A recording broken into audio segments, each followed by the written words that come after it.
contente de vous accueillir ici à la Fac de médecine de Montpellier, dans ces locaux historiques, pour essayer de vous présenter un petit peu la structuration qu'on essaie de mettre en place de manière un petit peu plus formalisée depuis 2 ans, parce qu'elle s'adosse à un centre spécialisé obésité qui se met en place aussi. Donc c'est évidemment à l'état embryonnaire par rapport à d'autres régions, mais ça commence à structurer un peu mieux avec un manque criant de moyens cependant auquel on va essayer de remédier prochainement. Donc ça n'est pas étonnant pour vous de parler de maladies rares, l'incidence 1 sur 30 000 naissances, une prévalence au sein de la population de 1 sur 50 000, ce qui concernerait éventuellement Languedoc-Roussillon dans la mesure où il y a 31 000 naissances par an, un bébé par an dans notre région, sachant que la région comporte 2 700 000 habitants, il devrait y avoir 54 patients impactés par cette maladie. Or, nous n'en avons, avec Mme Delaval, répertorié, et puis la base Semara qui n'est pas encore à jour, et là j'appelle Guénaël, 20 patients suivis actuellement, ce qui laisse entendre qu'il y en a donc quand même un certain nombre qui ne sont pas ou suivis ou repérés. Sachant que moi et Madame Delaval, nous ne travaillons évidemment qu'avec les enfants, puisqu'on a un petit peu enquêté au niveau du suivi adulte auprès des médecins qui sont théoriquement dans le centre de compétences. Ils en suivent très peu et ils sont peu nombreux à être impliqués justement dans leur évaluation, ce qui nous inquiète un peu. Heureusement, parmi les 20 patients répertoriés suivis actuellement, il y en a quand même beaucoup de très jeunes, donc les derniers en date, ce qui veut dire 2 choses, c'est que le diagnostic a été fait précocement et donc ça c'est un élément très positif pour nous, avec par contre des grands adolescents qui vont bientôt passer à l'âge adulte, voire même certains adultes encore suivis en milieu pédiatrique, qui posent des problèmes essentiellement évidemment, des problèmes de comportement, des problèmes de placement, des problèmes de scolarisation, de mise en établissement, etc. Donc les objectifs du centre de compétences, c'est rendre lisibles les ressources, évidemment, pour les médecins, les familles, les soignants et les aidants, ce qu'a évoqué tout à l'heure un représentant de M. Sorel. Harmoniser les pratiques, mais ça c'est évident que c'est un challenge important pour beaucoup de maladies rares, et surtout dans l'obésité aussi, parce que c'est un peu compliqué, c'est une obésité un peu spécifique, mais ça relaie quand même beaucoup les obésités sévères ou graves et syndromiques en général. Améliorer la qualité de la vie autant que faire se peut, essayer de prévenir les complications, donc ça ce sont les objectifs principaux, et prolonger à terme évidemment l'espérance de vie des patients. Et puis, comme c'était la thématique de votre journée, essayer de vivre ensemble au mieux la différence et le handicap, parce qu'on se rend compte évidemment comme en transversal pour de nombreuses maladies rares avec une valence de déficience intellectuelle, de grosses difficultés, et particulièrement dans la région, puisqu'on est très peu doté en structure, ce qui nous pose un réel problème pour les plus âgés en particulier. Jusqu'à l'âge de 6 ans, ça pose très peu de soucis, puisque les CAM se sont quand même très bien structurés. Par contre, au-delà de l'âge de 6 ans, ça pose un réel problème. Et là, par contre, Madame Margaille, qui est là, parlera de leur implication par le biais du réseau Vivre avec une anomalie du développement en Languedoc-Roussillon, pour essayer justement de structurer un peu mieux, au-delà de la période 6 ans, c'est-à-dire à partir de la scolarité classique, disons la prise en charge de ces enfants qui posent problème en raison essentiellement de leur comportement un peu différent. Donc d'autres objectifs, évidemment, c'est l'approche multidisciplinaire, strictement au niveau du centre de compétences. Donc là, je vais évoquer surtout l'accompagnement et la prise en charge médicale.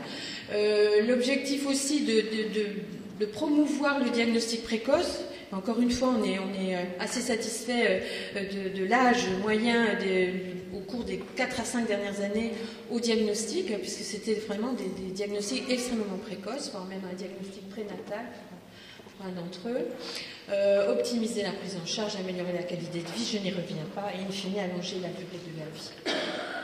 Donc on va sensibiliser les équipes, mais particulièrement les équipes de néonates sur le CHU de Montpellier et dans les hôpitaux périphériques, les CHG, etc., à cette notion que hypotonie néonatale et troubles alimentaires précoces doit évidemment faire penser immédiatement à cette pathologie, et ça avance.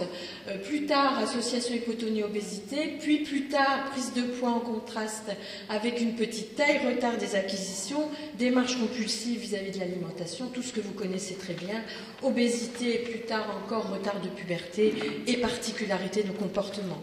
Donc c'est vrai que on essaie de toucher via encore une fois le réseau de Vivre avec une anomalie du développement, des structures qui accueillent des enfants qui ont des difficultés intellectuelles pour lesquelles le diagnostic aurait été omis et qui posent des problèmes vis-à-vis de l'alimentation et qui ont une obésité importante pour réactiver un éventuel diagnostic. Et ça, c'est, je pense, un élément qu'il faudra qu'on formalise de manière un petit peu plus précise avec justement l'intervention de ce réseau. Que d'aucuns nous envient, puisque c'est un modèle qui peut être pris pour d'autres régions qui vont le mettre en place, puisqu'il est très transversal sur des anomalies génétiques en particulier. Donc là, il y a aussi un objectif au niveau du centre, c'est d'organiser l'annonce, puisqu'encore une fois, elle peut être très rapide après la naissance maintenant, et on essaie un petit peu de mettre à l'abri les familles, autant que faire se peut ici. Dans la salle, certaines familles ont vécu cette difficulté à la naissance avec des améliorations évidentes encore à mettre en place, comme pour l'annonce de nombreuses maladies génétiques, avec une collaboration avec les néonatologistes, les psychologues du service de néonat, qui commencent évidemment à approcher justement cette notion génétique que vous venez de déflorer sur un plan beaucoup plus précis, avec doigté, et puis ensuite évoquer avec les familles les projets de prise en charge et la place de l'aide psychologique qu'il faut mettre en place très rapidement et la place de l'association des parents, puisque c'est quelque chose que l'on évoque les uns et les autres très rapidement, et vous avez certainement au niveau de l'association France été sollicité par des parents rapidement après la naissance des enfants de Languedoc-Roussillon. Ensuite, évidemment, la prise en charge pluridisciplinaire, elle répond aux recommandations qui ont été formalisées papier il y a quelques années maintenant sur les notions d'alimentation précoce, de développement moteur précoce et les stimulations qu'il faut mettre en place très rapidement, l'éducation alimentaire plus tard avec l'hyperphagie et l'obésité, la prise en charge par l'hormone de croissance qui doit être démarrée évidemment très très rapidement et le plus tôt possible dans les conditions optimales, les problèmes ventilatoires, les problèmes infectieux dans les premières années de la vie, ça je ne l'ai pas mis sur la plaque, avec les risques de ces problèmes infectieux et de l'approche vaccinale des problèmes infectieux, parce qu'il y a une nécessité parfois d'être un peu proactif dans ces situations-là, les problèmes orthopédiques et la puberté, puisque évidemment, comme l'a dit Maïté tout à l'heure, il y a des situations de puberté ou d'adrénarche un peu active, c'est-à-dire de manifestations de puberté un peu précoces qui peuvent impacter la taille adulte des enfants si on ne prend pas attention à les examiner régulièrement à ce propos dans l'enfance. Donc les spécialistes impliqués, je ne les liste pas, vous les avez là sous les yeux, c'est les mêmes que ceux que d'aucuns doivent confronter dans leur région respective ici. Nous, on est très peu nombreux, encore une fois. Donc c'est vrai que le pédiatre de l'étape, c'est moi. Fabienne suit historiquement quelques patients et elle va s'impliquer, j'espère, un peu plus. Elle travaille beaucoup en diabétologie, elle vous dira après.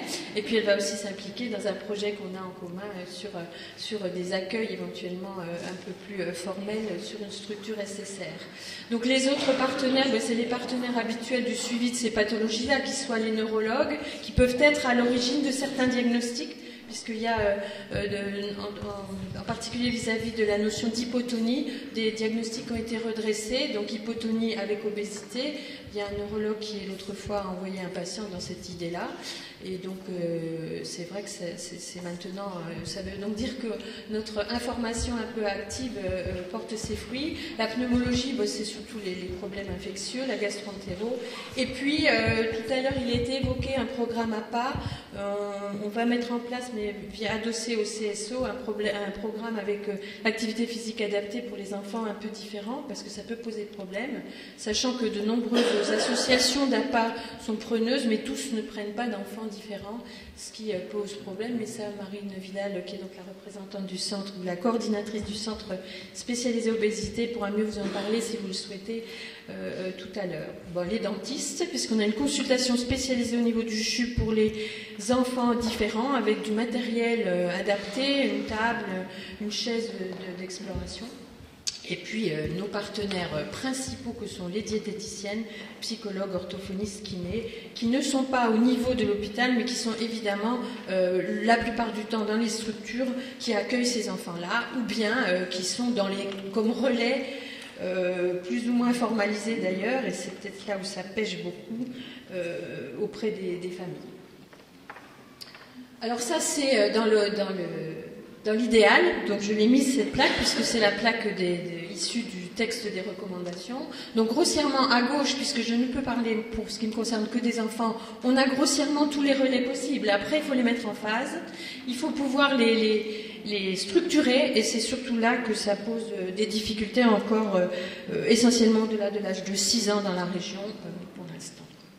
C'est pourquoi, comme depuis 2011 on a été validé centre spécialisé obésité, je pense qu'il est raisonnable, vu le faible nombre de patients que nous suivons, qui n'est quand même que de 20, mais qui pourrait peut-être en gros être monté à 30 dans le suivi, adosser cette spécificité de la maladie de Prader-Willi au centre spécialisé obésité, puisque, vous le voyez, les centres spécialisés obésité sont ressources pour des maladies éventuellement génétiques, avec des troubles du comportement ou des difficultés psychologiques. Donc ça relève vraiment les différents éléments, et évidemment en lien avec le centre de référence de Toulouse, auquel tous les partenaires qui étaient présents sur la plaque précédente peuvent avoir recours. Je pense, nous, par exemple, les diététiciennes de l'hôpital sont fréquemment en lien avec les diététiciennes du CER de Toulouse.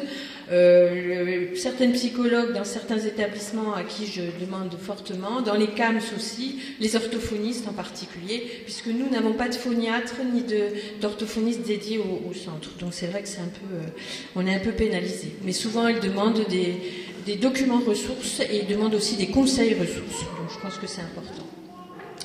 Donc voilà comment se passe la prise en charge médicaux. Je vais passer vite. Actuellement, le fonctionnement, c'est CSO, centre de compétences, je vous l'ai dit, avec une consultation et le réseau ici, donc de Madame Margaille, dont elle vous parlera à la fin ici, avec évidemment autour tous les autres partenaires. Médecine scolaire, médecin théoriquement référent de ces enfants-là, qui soient médecins tout court ou médecins pédiatres plus spécifiques des enfants plus jeunes. Ensuite, évidemment, les médecins relais dans les hôpitaux périphériques, parce que certains enfants posent des problèmes d'hospitalisation, et en raison des troubles du comportement, ça leur pose quand même souvent d'énormes problèmes. Et puis les SSR, donc les soins de suite réadaptation, dont je ne parlerai pas puisque Fabienne vous en parlera après. Et pour nous, ici, le centre dédié, c'est l'Institut Marin Saint-Pierre, qui est sur le bord de mer à Palavas-les-Flots, dans lequel on peut éventuellement accueillir, dans certaines conditions, certains enfants, avec aussi des difficultés parfois.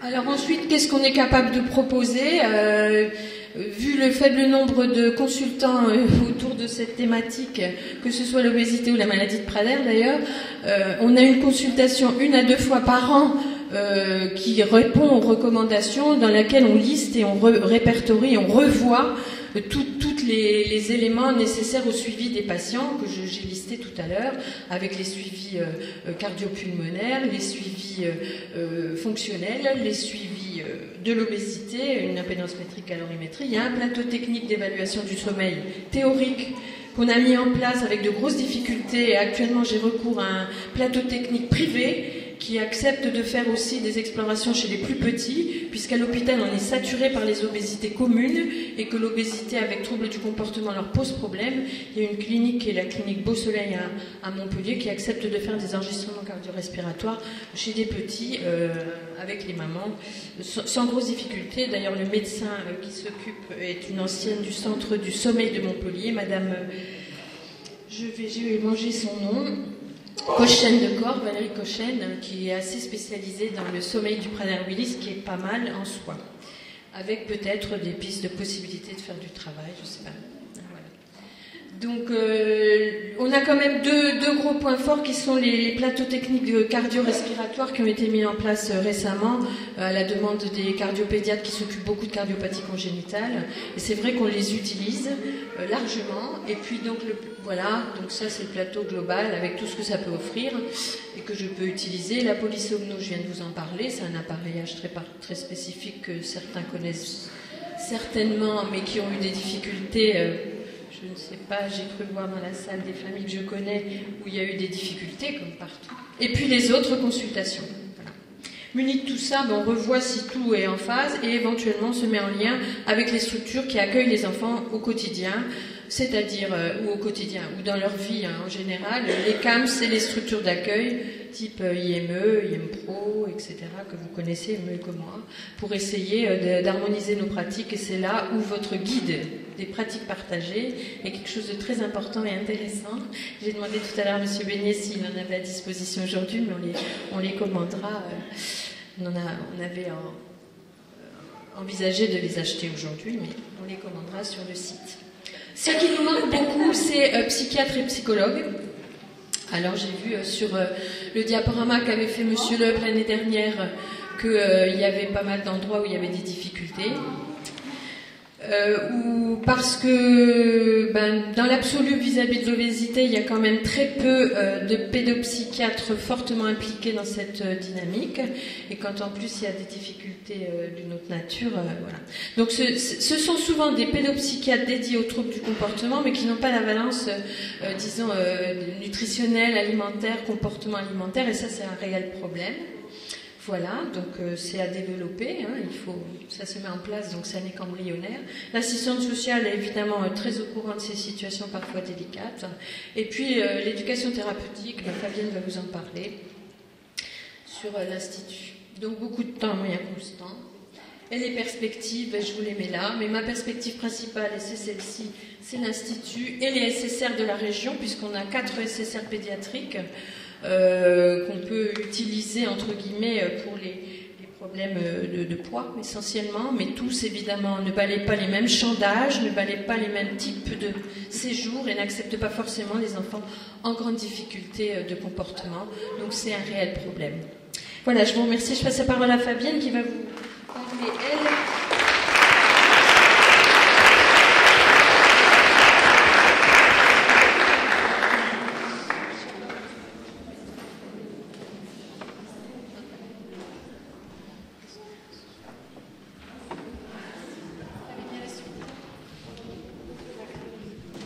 Pendant qu'on installe, moi je me présente, je suis pédiatre, j'ai la particularité de travailler sur 2 sites, c'est une grande chance. Et je ne rebasculerai pas temps plein sur le CHU de Montpellier qui est effectivement en pédiatrie malheureusement en difficulté de moyens humains par rapport à d'autres CHU, ça c'est historique, c'est comme ça, et comme la mode depuis maintenant au moins 5 ans sur tous les CHU n'est pas à l'inflation des moyens. Nous n'avons pas su prendre, je pense, les trains quand il fallait, c'est-à-dire il y a 10 à 15 ans. La pédiatrie n'a pas été assez développée dans ses spécialités. Le deuxième. Donc je travaille sur 3 jours par semaine dans le service de pédiatrie dont fait partie Claire, qui est le service du professeur Morin, qui est un service où nous prenons en charge toute la pathologie endocrinienne, mais aussi le diabète de l'enfant et également les pathologies rénales. Donc moi, j'ai 3 valences, donc c'est vraiment lourd. Donc il y a, on va dire maintenant, une dizaine d'années, alors que je m'étais beaucoup impliquée en endocrino, j'ai dû basculer sur la partie diabétologie, du fait de départ d'autres personnes. Et donc, pour vous parler diabète, la file active des diabètes que je suis, c'est 600 patients. Donc par rapport à 20 ou 25 enfants Prader, vous voyez, c'est complètement disproportionné. On réfléchit par contre maintenant depuis plusieurs années avec Claire à comment faire que ce plateau technique de l'Institut Saint-Pierre, où je travaille 2 jours par semaine au départ pour prendre en charge les enfants diabétiques, pouvait aussi être utilisé pour les enfants Prader et autres obésités syndromiques. Donc c'est ça que je vais essayer de vous montrer.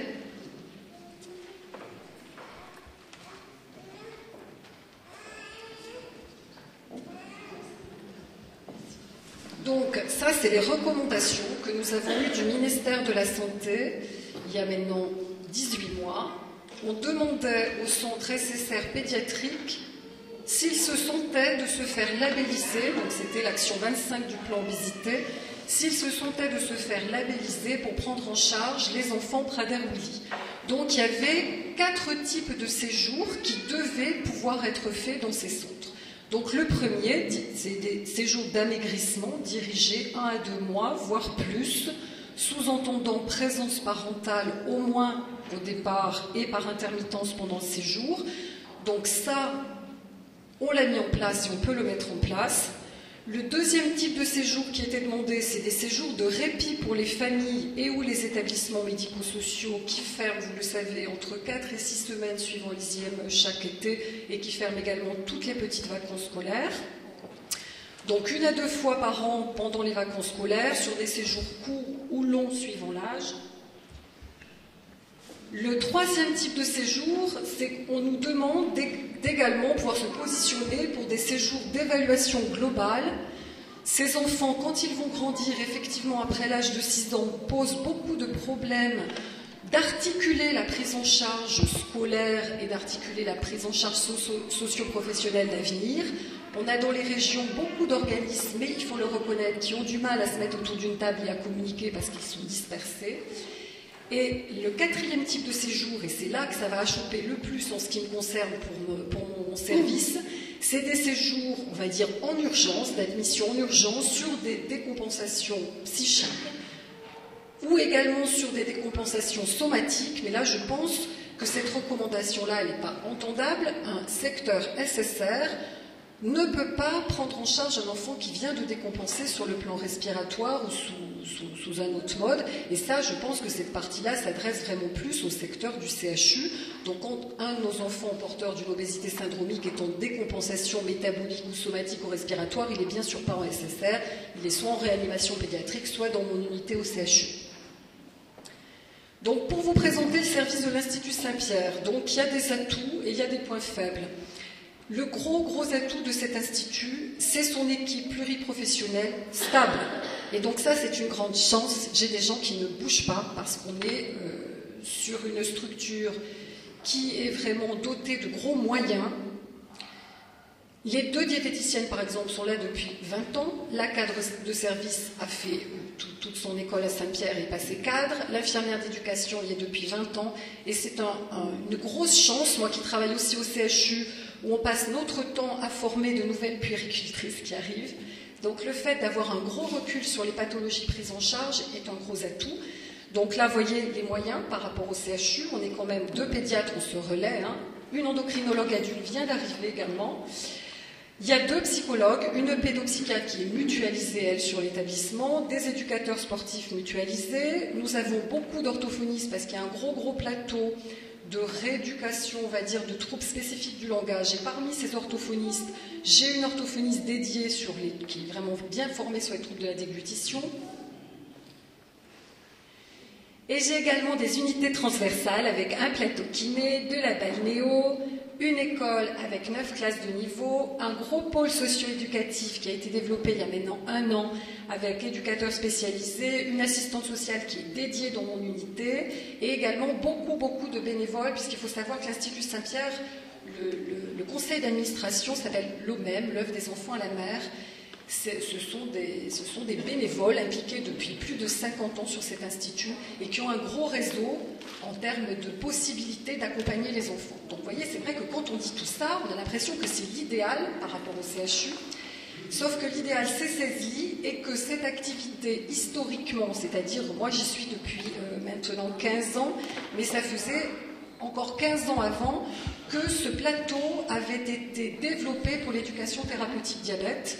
Donc, vite fait, on les accueille au primo-diagnostic lorsqu'ils sont pris en charge sur le CHU de Montpellier, mais également certains petits CHG qui, du fait du peu d'incidence de la pathologie dans leur service, ne veulent pas faire l'éducation initiale. On reprend bien sûr les enfants tout au long de leur parcours, dès qu'il y a des gros déséquilibres, dès qu'il y a des décompensations. On fait également sur l'unité toutes les mises en pompe sous-cutanée, ce qui représente dans l'unité à peu près 35 à 40% de la file active, donc c'est une grosse partie du travail. Et là, donc, on est centre de référence pour la région, donc on accueille également les petits nourrissons des autres CSG de la région. Et c'est là que le bas blesse, mon service est plein toutes les vacances scolaires, puisque c'est là que, très logiquement, on propose aux enfants diabétiques, pour que tout le reste du temps, ils ne manquent pas l'école, de venir sur des séjours d'autonomie, parce que le parcours d'un enfant diabétique, c'est toute sa vie, il va falloir apprendre, se remettre en question et surtout progressivement lâcher un peu avec les parents. Les autres activités de l'unité. On prend en charge l'obésité infantile et on est en train de le développer pour le moment uniquement à travers 6 semaines par an, des séjours par enfant qui durent du lundi au vendredi, qui sont destinés à l'enfant de moins de 10 ans, lorsque le médecin repère qu'il y a vraiment l'ambulatoire en échec ou un accroissement vraiment très rapide de la courbe de corpulence. Et également, donc avec Claire, on commence à développer la prise en charge pour des enfants en obésité syndromique. Ce qui marche bien pour le moment, c'est la prise de poids trop rapide repérée avec séjour par enfant. Dans l'idéal, j'essaye aussi pour quelques familles de prendre l'enfant en séjour de répit familial. Ce qu'il faut savoir, c'est que ce sera donc forcément pendant des phases où l'unité est déjà très remplie. Et les enfants Adair-Willy, même si l'équipe est formée, on doit dégager un personnel soignant pour cet enfant. Donc le facteur limitant, ça va vite être là si on n'arrive pas à structurer des lits dédiés spécifiques. Donc les points forts qu'il me semble pour le moment, c'est que ça marche très bien sur les séjours amaigrissement ou les séjours courts d'éducation nutritionnelle. C'est-à-dire qu'effectivement, si on veut se poser avec 1 ou 2 parents, j'ai la possibilité de prendre les 2 parents, pendant 5 jours, pour reprendre complètement des bases et pour réamorcer quelque chose qui est en train d'échapper au domicile, c'est possible. Par contre, mes points faibles, c'est les séjours de répit. J'ai très peu de place pendant les vacances scolaires. Et l'autre point qui va choper aussi, c'est les enfants avec d'importants troubles du comportement, puisque ce sont quand même des unités qui sont avant tout formées au métabolique. Et le personnel n'est quand même pas à l'infini, donc on prépare ces séjours de répit en demandant du personnel supplémentaire. Donc je peux le faire quand c'est ponctuel, mais vous pensez bien que mon directeur va vite me repérer si très régulièrement, pour un enfant, je lui demande en gros, pour chaque enfant Prader que je prends sur des séjours de répit, je demande au moins un temps d'aide-soignant supplémentaire rien que pour cet enfant, parce que nous, bien sûr, ne pouvons pas prendre le risque, pendant qu'on est en train de faire les 12 glycémies capillaires et toutes les injections d'insuline, de laisser cet enfant désœuvrer et attendre sa prise en charge. Donc ce à quoi on réfléchit si on veut mieux se structurer, c'est clair, c'est créer des lits dédiés. Créer des lits dédiés sur un institut avec une prévalence de 20 à 25 enfants, c'est juste impossible, puisque vous comprenez bien qu'on ne peut pas faire, entre parenthèses, vivre tout un personnel dédié pour quelques séjours ponctuels dans l'année, qui serait la demande. Donc on réfléchit avec Claire à comment monter un projet et combien de lits dédiés à tous les enfants porteurs d'une obésité syndromique, que ce soit les trisomies 21, il y a beaucoup de problèmes, les rhodanettes, enfin d'autres syndromes.